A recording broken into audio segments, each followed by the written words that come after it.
నేను Venkat NTV sir. మీకు ముందుగా ఆల్ ది బెస్ట్. 29th వస్తున్నారు. దాంతోపాటు కంగ్రాచులేషన్స్, ఇటీవల మ్యారేజ్ చేసుకున్నారు. Thank you sir. సో ఎలా ఉంది మ్యారేజ్ లైఫ్, ఎలా ఉంది? ఆ తర్వాత మీ సినిమా, ఫస్ట్ సినిమా ఇప్పుడు ఇది రిలీజ్ కాబోతుంది. మీరే చెప్పాలి సార్, ఫేస్ ఎలా ఉంది? మాకు హ్యాపీగా ఉన్నానా చూడడానికి, కామ్గా ఉన్నానా, అన్ని బాధలు కోపం ఏమని తెలియదు కదా, ఎందుకంటే అలాగే ఉంది, నేను ఏదో ఫ్లోట్ అవుతున్నది ఉంది. అంటే బాయ్స్ చాలా గ్రేట్ఫుల్ అండి. ఫస్ట్ ఆఫ్ ఆల్ మనకి ఇలాంటి ఒక వరం దొరికినప్పుడు నా లైఫ్లో నా దేవత వచ్చింది. సో మా ఇంటికి మహాలక్ష్మి వచ్చింది. సో నేను చాలా గ్రేట్ఫుల్గా ఉన్నాను. ఈ 2024లో ఒక మంచి విషయం జరిగితే ఫస్ట్ నా రియాక్షన్ సర్ప్రైజ్, ఏంటి మంచి జరిగిందా అనేది. సెకండ్ రిలీఫ్, అమ్మయ్యా దేవుడు దయతో మంచి జరిగిందని. అలాంటి ఒక టైంలో మనం బతుకుతున్నాం కాబట్టి నాకైతే it's the happiest moment of my life. And అదే సంవత్సరంలో నేను మళ్ళీ ఒక లవ్ స్టోరీతో మీ ముందుకు రావటం. మనం ఎన్ని ప్లాన్స్ చేసినా ఇంకో ప్లాన్ ఒకటి జరుగుతుంది. సో అది నేను ఫస్ట్ నుంచి నేను నమ్ముతున్నాను. So something is being planned for me and I'm very happy. అంటే మీరు లాస్ట్ సినిమా మీరు ప్రొడ్యూస్ చేశారు, చిన్న సినిమా, ఒక బ్లాక్ బస్టర్, ఒక మంచి మెసేజ్ ఇచ్చిన సినిమా. ఆ తర్వాత మరొకటి భారతీ 2 కూడా, అది కూడా ఒక మెసేజ్ ఇచ్చిన సినిమానే. కానీ ఇప్పుడు మళ్ళీ మిస్ యూ అంటూ ఒక లవ్. అయితే యాక్చువల్లీ చెప్పాలంటే గతంలో మీరు లవ్ ఫెయిలియర్ అని ఒక సినిమా చేశారు. అదే నా లాస్ట్ లవ్ స్టోరీ, నా ఫస్ట్ సినిమా ప్రొడక్షన్ అదే. ఆ లవ్ ఫెయిలియర్కి ఈ మిస్ యూకి డిఫరెన్స్ ఏముంది? చాలా డిఫరెన్స్ ఉందండి. అప్పుడు ఉన్న సిద్ధార్థ్ వేరు, ఇప్పుడున్న సిద్ధార్థ్ వేరు. అప్పుడు ఉన్న ఆ కథలో ఉన్న నేను ఎందుకు ఆ సినిమా చేశాను అనేది ఒక కాలేజ్ రొమాన్స్, చాలా కొత్తగా అనిపించింది. అప్పుడు కూడా లవ్ స్టోరీస్ చేస్తున్నప్పుడు అలాంటి ఒక లవ్ స్టోరీ చేయట్లేదు, ఒక కొత్త లవ్ స్టోరీ ట్రై చేద్దామని ఆ టైము. తర్వాత లవ్ స్టోరీస్ అసలు చేయనని ఒక 10 సంవత్సరాలు వెయిట్ చేసి ఇప్పుడు ఆల్మోస్ట్ 12 years తర్వాత మేము ముందు ఒక లవ్ స్టోరీ, టైటిల్లోనే మీకు ఇందులో ఇది లవ్ స్టోరీ, ఇది ఎవరు ఏం చెప్పినా ఇది లవ్ స్టోరీ. మిస్ యూ అని టైటిల్ పెట్టి మనం ఇంకేం జానర్ తీసుకోలేము. సో ఇది చాలా ఇంపార్టెంట్ లవ్ స్టోరీ. ఆ లవ్ ఫెయిలియర్ అనే సినిమా ఎందుకు ఇంపార్టెంట్ అంటే నేను ఫస్ట్ సినిమా ప్రొడ్యూసర్గా మారా. సో మంచి డబ్బులు వచ్చినాయి, తర్వాత ఇంకా 4 సినిమాలు తీసా, producer life is going well. కానీ ఇది నేను నెక్స్ట్ 5 filmsలో ఇంకొక లవ్ స్టోరీ సెలెక్ట్ చేస్తానా లేదా అనేది నేను 29th November కోసం వెయిట్ చేస్తున్నాను. ఎందుకంటే నాకు సినిమా నచ్చింది, కానీ లవ్ స్టోరీ ఆడియన్స్ అందరికీ ఒకేలా నచ్చితే మళ్ళీ అది ఒక ట్రెండ్గా వస్తుంది. అండ్ మీకే తెలుసు నేను ట్రెండ్ ఫాలో అయ్యే మనిషి కాదని. ఈ లాస్ట్ 5 yearsలో ఇలాంటి ఫిల్మ్ రాలేదు. సో అలాంటి ఫిల్మ్స్ వచ్చినాయి, అవి బాగా ఆడింది అని మీరు చెప్తే నేను దాని తర్వాత చేస్తే నేను ట్రెండ్ ఫాలో అయినట్టు ఉంటుంది. కానీ నేను నా హార్ట్ని ఫాలో అవుతున్నా, రాజశేఖర్ని ఫాలో అవుతున్నా, అండ్ ఈ సినిమాలో పనిచేసిన ప్రతి టెక్నీషియన్, ఆర్టిస్ట్ని ఫాలో అవుతున్నా. ఎందుకంటే వాళ్ళందరూ ఈ సినిమాలో పనిచేస్తున్నప్పుడు కానీ, ఈ సినిమా మేము డబుల్ పాజిటివ్ కానీ ఫైనల్ కాపీ చూస్తున్నప్పుడు అందరు బిలీఫ్ ఈ సినిమాలో కనిపిస్తుంది. అండ్ అందరికీ మళ్ళీ లవ్ స్టోరీస్ థియేటర్లో చూడాలండి అనే ఒక మాట నేను విన్నాను. So there's a big difference between the 2 films. 29th వస్తున్నారు, కాకపోతే మీ సినిమా ఏంటంటే మీరు 2 weeks దాకా గట్టిగా ఆడుతుంది ఒక నమ్మకం ఉన్నారు. 5th పుష్ప వస్తుంది కదా, మరి థియేటర్లో మళ్ళీ బాగున్నా కూడా ఏంటంటే ఒక పెద్ద స్టార్ మళ్ళీ అటుకుపోతుంది. మీకు తమిళ్లో కూడా ఈ సినిమా పెద్ద స్థాయిలోనే రిలీజ్ చేస్తుంది, నిన్న ఈవెంట్ కూడా చేశారు కదా, మరి అక్కడ మీకు ఇబ్బంది కదా, ఎందుకు డేర్ చేశాను? ఎందుకంటే 2 విషయాలు ఉన్నాయి సార్. ఒకటి, నేను ఈ 25 yearsలో నేర్చుకున్న విషయం, నా కంట్రోల్లో ఉన్న విషయాల గురించి నేను మాట్లాడతాను, నేను ఆలోచిస్తాను, నేను టెన్షన్ అయిపోతాను. నా కంట్రోల్లో లేని విషయాలు గురించి మనం మాట్లాడకూడదు. అట్ ద సేమ్ టైం ప్రతి సినిమా పెద్ద సినిమానే. మీరు ఎంత ఖర్చు పెట్టారనేది దానికి ఒక పెద్ద సినిమా చిన్న సినిమా లెక్క మనం చెప్పకూడదు. కానీ మీరు చెప్పింది కరెక్టే. ఈ సినిమా 7 days తర్వాత ఇంకా 2nd weekలో థియేటర్లో ఆడాలంటే చాలా విషయాలు జరగాలి. అందులో ఫస్ట్ నా సినిమా బాగుండాలి, ఆడియన్స్కి నా సినిమా నచ్చాలి. తర్వాత వేరే సినిమా గురించి వాళ్ళు ఆలోచించాలి, వాళ్ళు భయపడాలి. నాది ప్రాబ్లం కాదు. నా సినిమా బాగుంటే నా సినిమా థియేటర్లో ఉంటుంది. అదే సినిమా పద్ధతి. ఒక మంచి సినిమాని ఎవరు సినిమా థియేటర్ నుంచి తీయలేరు, అట్లీస్ట్ ఈ టైం పీరియడ్లో తీయలేరు. ఎందుకంటే అందరూ అన్నీ చూస్తున్నారు. 2006, 2007లో చేయొచ్చు, అప్పుడు ఇంత ఇన్స్టాగ్రామ్ అవేర్నెస్, సోషల్ మీడియా లేదు. కానీ ఇప్పుడు ఎవ్రీబడీ సీయింగ్. సో మంచి సినిమాని థియేటర్ నుంచి ఎవరు తీయలేరు కూడా.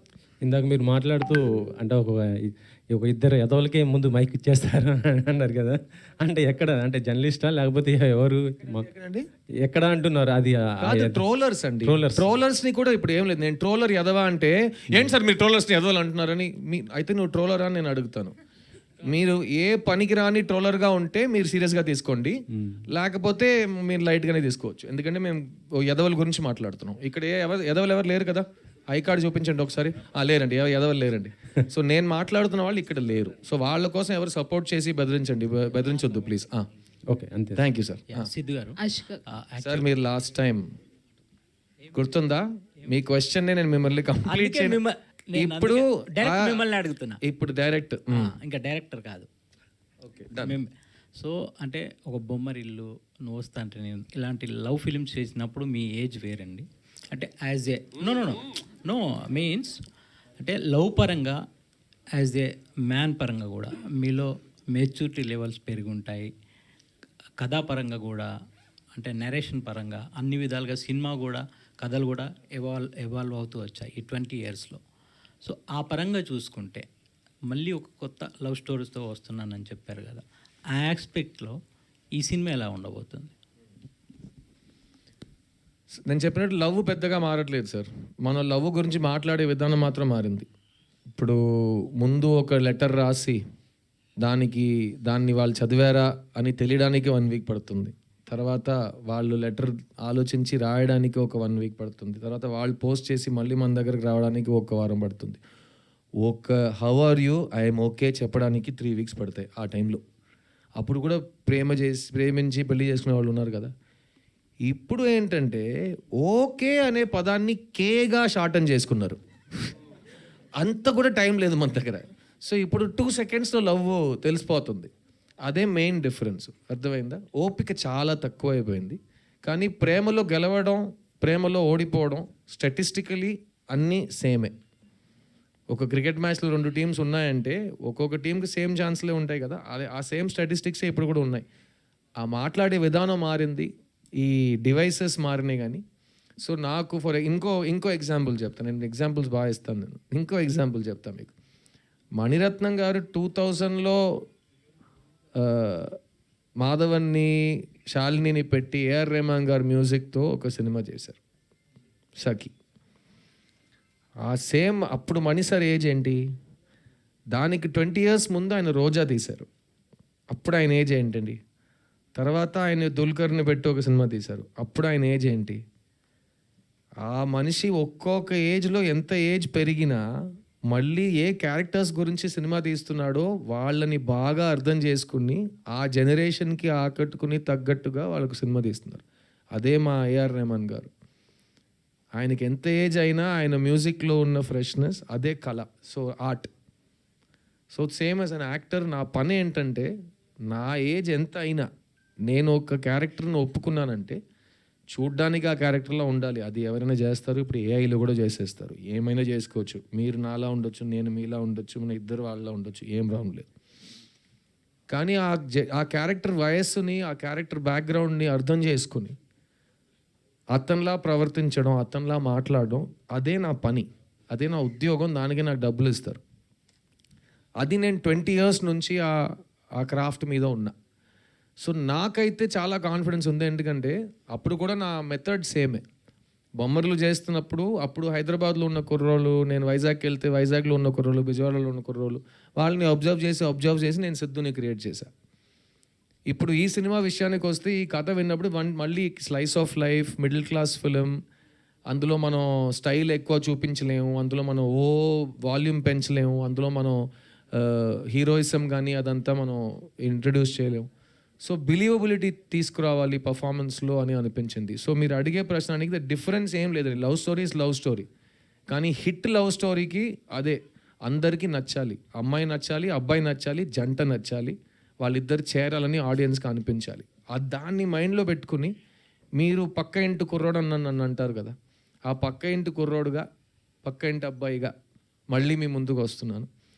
ఇతను బొమ్మర్లు సిద్ధువా, లేకపోతే నువ్వు వస్తానంటే సంతోష్నా, లేకపోతే ఓయిలో వచ్చి ఉదయ, అందరూ వెవ్వేరు కుర్రోళ్ళు. ఇతను ఇంకో అలాంటి ఒక వరుసలో ఒక కుర్రోడు. అండ్ మళ్ళీ చెప్తున్నా, 10 సంవత్సరాల తర్వాత నాకు బొమ్మరిల్లు ప్రీక్వెల్ తీయాలన్నా నేనే సిద్ధంగా ఉంటా. సిద్ధుని మళ్ళీ స్కూల్లో చూపించాలంటే నేనే సిద్ధంగా ఉంటా. ఎందుకంటే అదే నా పని. ఎవరో నా కోసం కథ రాయడానికి నేను వెయిట్ చేసి అందులోపు నాకు ఏజ్ అయిపోయిందంటే నేను బస్సు మిస్ అయినట్టు అవుతుంది. సో వాళ్ళకు మంచి ఐడియా స్క్రిప్ట్ వచ్చే వరకు నేను ఇలాగే ఉంటా. అన్ని మంచి అవకాశాలు నా కోసం రాసిన స్క్రిప్ట్స్ అన్ని నా దగ్గరికే వస్తాయి. నేనే సిద్ధంగా ఉంటా. ఓకేనా? Thank you. అంటానా ఓ మై ఫ్రెండ్ ఒక ప్యాటర్న్ చూసాం సార్. ప్రజెంట్ ఈ జనరేషన్లో ఇప్పుడు జనరేషన్స్ మారుతూ ఉంటాయి, బట్ మీరైతే ఏం మారలేదు, అలాగే ఉన్నారు. కానీ సిద్ధు ఎంచుకుంటే స్టోరీస్ ఫెయిల్ అయ్యాయి కాబట్టి జనాలు కనెక్ట్ అవ్వలేదు లాస్ట్ 5 years లో ఇంకో బొమ్మలు తీసేసారా నేను లేనప్పుడు తీయలేదు నువ్వు అప్పుడు వస్తానంటే ఎంచుకున్న- తీసేసారా ఇంకో వేరే ఎవరైనా వచ్చి నాకంటే ముందు వెళ్ళిపోయారా ఆ సినిమాలో? లేదు. కానీ ఆ లేదు కదా yeah. అయితే సిద్ధు ఫెయిల్ అవ్వట్లేదు ఉండండి సిద్ధు గారు హాయ్ యా అషికాన్ చూస్తుంటే హాసిని క్యారెక్టర్లో బబ్లీనెస్ ఉంటుంది కదా, సో అది కనిపించింది. సో బొమ్మరిల్లో హాసిని క్యారెక్టర్ లాగా సుబ్బలక్ష్మి క్యారెక్టర్ నచ్చి మీరు చేశారా అంటే ఈ సినిమాలో? నేను ఏ సినిమా అయినా అట్లీస్ట్ లవ్ స్టోరీ అయితే ఫస్ట్ నేను చెప్పినట్టు అమ్మాయి క్యారెక్టర్ పండాలి. అమ్మాయి క్యారెక్టర్ ఇప్పుడు మా ఊరు సైడ్ మీరు వెళ్తే పల్లెటూరు మాత్రం కాకుండా ఏ ఊరు సైడ్ మీరు వెళ్ళి షూటింగ్ చేయండి, అక్కడ పని చేసిన వాళ్ళు ఫస్ట్ వస్తారు. ఇక్కడ ఉండే ఏంటా షూటింగా అంటారు. నెక్స్ట్ క్వశ్చన్ ఏంటి, హీరోయిన్ ఎవరు మీరు చెప్తారు, హీరో ఎవరు అడుగుతాడు, మీరు సమాధానం చెప్పే ముందే అతను హీరోయిన్ చూడడానికి వెళ్ళిపోతాడు. సో ప్రతివాడు హీరోయిన్ గురించే ఫస్ట్ అడుగుతాడు. నేను కూడా అంతే. క్యారెక్టర్ పరంగా చూస్తే ఈ సుబ్బలక్ష్మి నాకు చాలా నచ్చిన క్యారెక్టరు. నేను ఈ సినిమాలో వాసుదేవన్ అనే ఒక అస్పైరింగ్ డైరెక్టర్ రోల్ చేస్తున్నా. సో ఆ అస్పైరింగ్ డైరెక్టర్కి ఈ సుబ్బలక్ష్మి ఎందుకు ప్రపంచంలో నచ్చని అమ్మాయిగా మారింది అయ్యింది, ఆ అమ్మాయికి ఇతను మళ్ళీ ఎందుకు లవ్ చెప్తున్నాడు. సో ఈ 2 ప్రశ్నలకి సమాధానం సుబ్బలక్ష్మియే చెప్పాలి. అది సినిమాలో మీరు చూస్తే సుబ్బలక్ష్మి మీకు ఎంత నచ్చితే అంత ఈ 2 ప్రశ్నలకి సమాధానం మీకు ఇంకా గట్టిగా అనిపిస్తాయి. అండ్ ఈ సినిమాలో కెమిస్ట్రీ అయితే కెమిస్ట్రీ రైటింగ్ నుంచి వస్తుందండి, అందం నుంచి రాదు, ఇంకే ముద్దు నుంచి రాదు. కెమిస్ట్రీ అనేది రైటింగ్ నుంచి వస్తుంది. ఒక అమ్మాయి ఒక అబ్బాయి ఆ చిన్న ఒక స్పార్కిల్ ఎందుకు వస్తుందంటే రైటర్స్ తీసుకొస్తారు. సో అది ఆథర్ బ్యాక్ రోల్ అంటే ఈ సినిమాలో తందే. అండ్ నాకైతే తను పర్ఫామ్ చేసిన విధానం, అందులో ఒక ఇన్నసెన్స్ ఉంది, అట్ ద సేమ్ టైం చిలిపితనం ఉంది, అట్ ద సేమ్ టైం మీరు బబ్లీ క్యారెక్టర్ అన్నారు కదా, నేను జెనీలియాతో ఈ సినిమా షూట్ చేస్తున్నప్పుడు అన్నా ఈ బబ్లీ అనే మాట గురించి ఈ సినిమాలో నేను ఒక కౌంటర్ చెప్పాను, అది నువ్వు చూసి కన్ఫర్మ్గా నాకు ఫోన్ చేస్తావు అని జెనీలియాతో చెప్పా. వాట్ డిడ్ యూ సే అన్నాను. నువ్వు you see the film one you see it you will call me అన్నాను. సో మీరు అడిగిన బబ్లీ క్యారెక్టర్ ఆషిక సుబ్బలక్ష్మి ఇవన్నీ కనెక్ట్ చేసి సినిమాలో ఒక సీన్ ఉంది. ఎందుకంటే నేను హింట్ ఇస్తున్నాను, నేను సినిమాలో డైరెక్టర్ అవ్వాలని కోరుకుంటున్నాను క్యారెక్టర్గా. సో అది చాలా బాగా కరెక్ట్గా మీకు కనెక్ట్ అవుతుంది మీరు అడిగిన ప్రశ్నకి. సిద్ధు గారు సార్ హాయ్ సార్.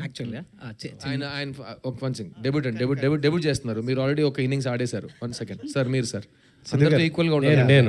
నేను నెక్స్ట్ మీరు sir miss you sir miss you అన్న. చేతిలో మీకు ముందు మైక్ ఉన్నాడు సార్. సిద్ధో miss you. Sir miss you too sir. Thank you. అసలు ప్రపంచంలో నచ్చని అమ్మాయి ఉంటుందా? ఆ అమ్మాయిని ఎందుకు ప్రేమించాలనుకున్నారు మీరు? సార్ ఇదే సార్ నాకు కూడా చెప్పాడు. నాకు అర్థం కాలేదు అసలు. ప్రపంచంలో అసలు నచ్చని అమ్మాయి ఉంటుందా? ఎందుకంటే మనకు అన్ని అమ్మాయిలు నచ్చుతాయి కదా. అదే మీరు సేమ్ మీ ఫీలింగ్స్ నేను అర్థం చేసుకుంటున్నాను సార్, మీరు అర్థం చేసుకున్నాను. ఇదే ప్రశ్న నేను అడిగాను. ఎవరైనా ఒక అబ్బాయి, నాకు తెలియని అమ్మాయి నచ్చని అమ్మాయి ఇదంతా మనకు ఉండదు కదా. తెలియని అమ్మాయి అంటే తెలుసుకుంటాం, తెలిసిన తర్వాత నచ్చేస్తుంది. అదే కదా మీ ఉద్దేశం? Super sir, super. ఒక సింగిల్ హార్ట్ నేను ఫీల్ అయ్యా, ఐ అండర్స్టూడ్ ఇట్. బట్ అదే ఈ సినిమాలో నాకు అది చాలా క్యూరియస్ అనిపించింది.